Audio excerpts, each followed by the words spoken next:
नमस्कार, मैं इस वक्त औरंगाबाद ज़िले के कलेक्ट्रेट कार्यालय में हूं और जैसा कि आप जानते हैं कि आज 6 दिसंबर है, बाबा साहब का महापरिनिर्वाण दिवस के अवसर पर वामसे के सभी कार्यकर्ता यहां उपस्थित हैं और बाबा साहब का अभिनंदन करने के लिए।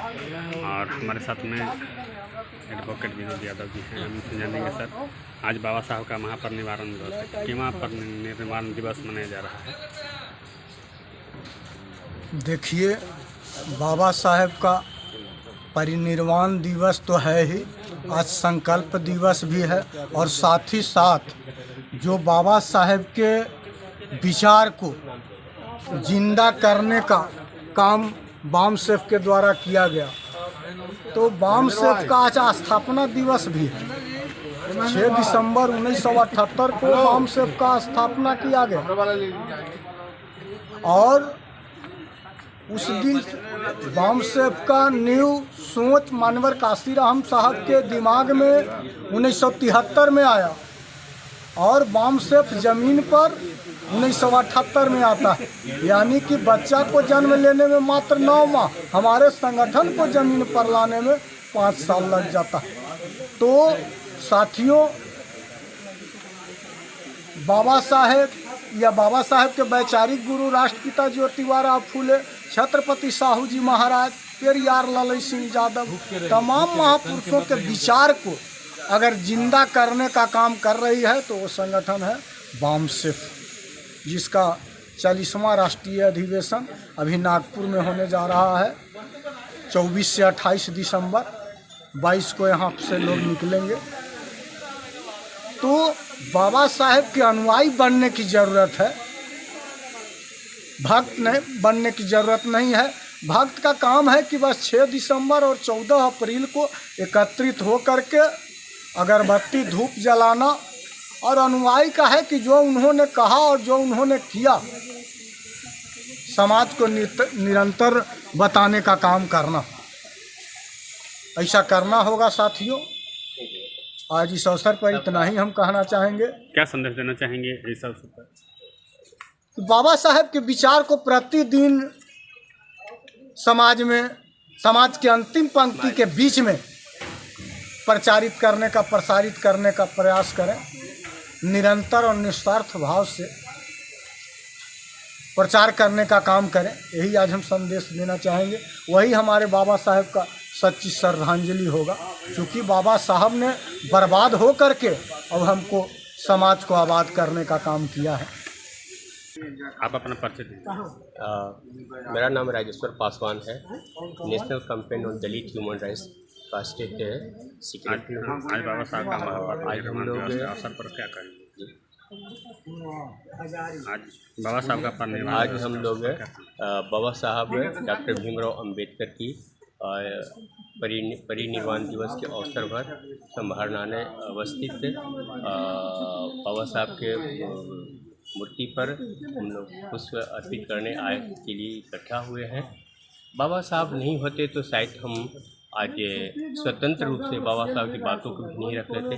जो मनुवादी व्यवस्थाएं थी, उस व्यवस्था में हम एक कदम भी आगे नहीं बढ़ सकते थे।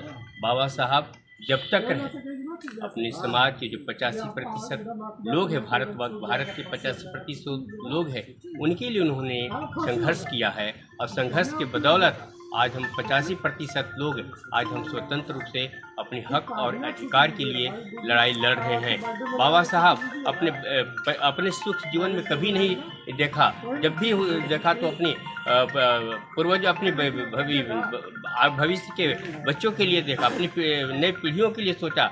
अगर बाबा साहब सोचते कि यदि हम को सुख समृद्धि मिलनी चाहिए, तो उनके लिए सरकार उस समय थी, हर सुख देने के लिए तैयार थी। लेकिन बाबा साहब ने सारी सुखों को त्यागते हुए भारत के जो वंचित समाज के लोग थे, शोषित थे, उनके लिए उन्होंने लगातार संघर्ष किया और उनकी लड़ाई लड़ते लड़ते अंत में उन्होंने संविधान में सारा चीज़ को उन्होंने लिख ही दिया। बाबा साहब यदि आज जिंदा होते तो हमारे लिए और कुछ कर हो जाते। आज भारत हमारा और कहीं होता।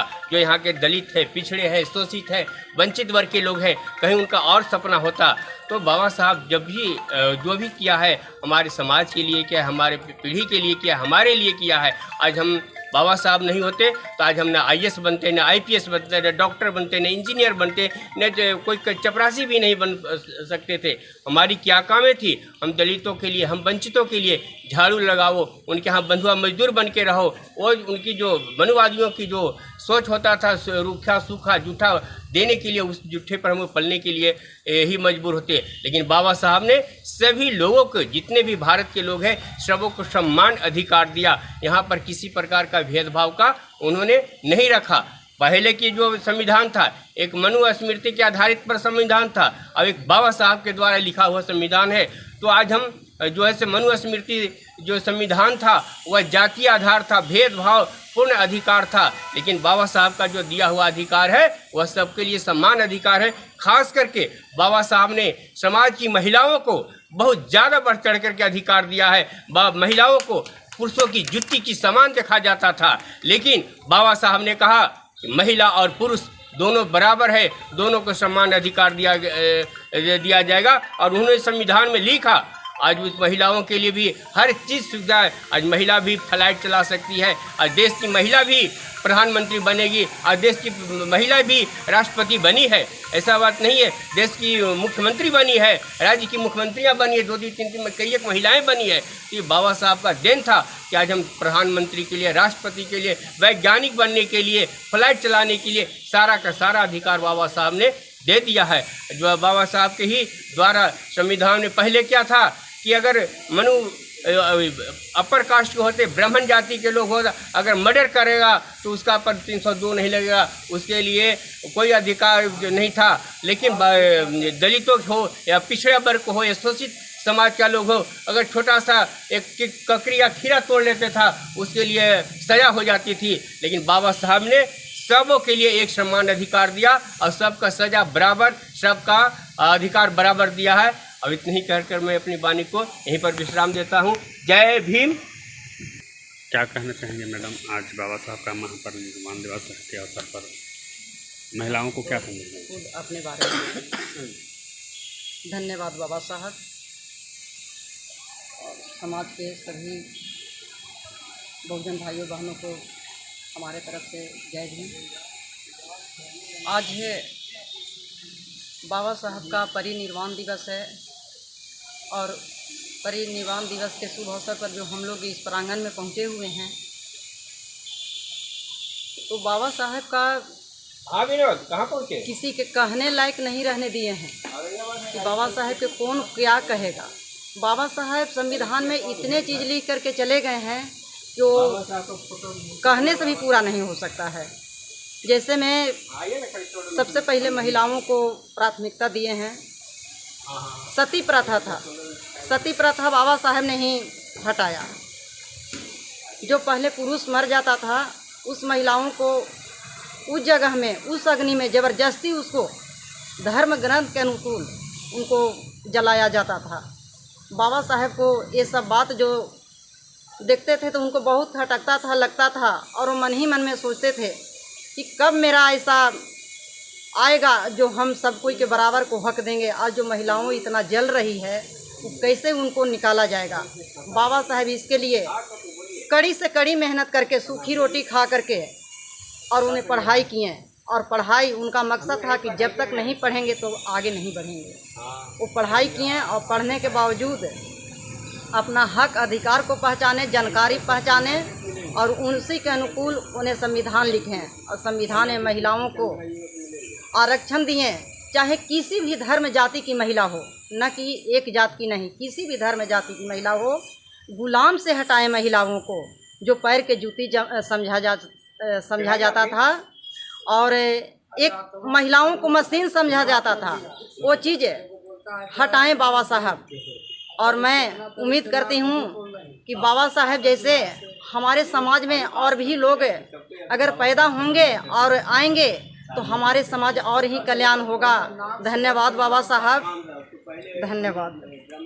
क्या कहना चाहेंगे गिरजा जी? साथियों, मैं गिरजा रामचंद्र बंसी आज बाबा साहब के परिनिर्वाण दिवस के अवसर पर अपने 85% जनसंख्या के सभी साथियों से आग्रह करूंगा कि हमारे बाबा साहब ने जो अधूरा सपना जो हम लोग को अधिकार दिए हैं भारतीय संविधान के तहत, वह भी अधूरा है। अब लोग संगठित होकर के उसे पूरा का पूरा प्राप्त करने का काम करेंगे। और वह एकमात्र ऐसा संगठन है जिसका नाम वाम सेफ है, जो हम लोग को अधिकार प्राप्ति के लिए सत्ता और शासन में काबिज होने के लिए शिक्षण, प्रशिक्षण व संगठित करने का काम करता है। उसमें शामिल होकर के उनके मार्ग निर्देशन में काम करने का काम करें, तभी हम लोग सत्ता में काबिज होंगे, सत्ता हमारे हाथ में आएगा। इन्हीं शब्दों के साथ मैं अपनी वाणी को विराम देता हूँ।